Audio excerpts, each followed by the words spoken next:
This is my mom 30 years ago at a Chinese takeaway shop in England. And here's me, 30 years later in the exact same spot, about to try British Chinese food for the very first time. Growing up in Toronto, I was spoiled with Chinese food. Authentic Cantonese food, Sichuan food, dim sum, Hong Kong cafes, literally everything you can think of. So when I first heard about British Chinese takeaway online, I was curious. Curry sauce, deep fried everything, and the famous salt and pepper chips. It sounded nothing like the Chinese food I grew up eating, but I was curious to know what it tasted like. But then I found out that some of my family in England actually owns a Chinese takeaway shop in a small town called Warrington. This restaurant is called Golden City, and they've been running for around 30 years. My mom even worked there for 1 month when she was only 19. So this trip became more than just trying food. It became a way for me to trace my mom's footsteps and learn a small piece of her history.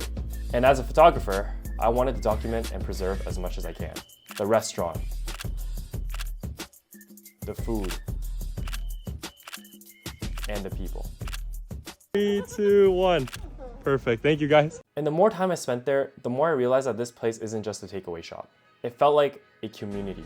You could tell some of the locals had been coming here for years. Everyone was friendly, everyone knew the food, and there was something really heartwarming about seeing Chinese immigrants create something that fit the taste of the people around them.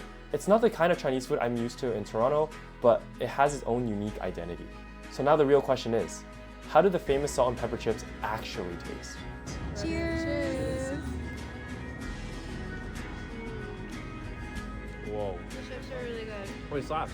This bangs, bro. Honestly, even though people might not call this real Chinese food, it still tasted really good. And I can understand why locals love it. At the end of the day, this food was created by hard-working Chinese immigrants who spent years building a life here. It may have a British twist, but it's still Chinese food. Kind of like me, a Chinese person with a Canadian twist. I'm really grateful I got to come here, try the food, and stand in the same place my mom once stood 30 years ago. To me, this is what culture is.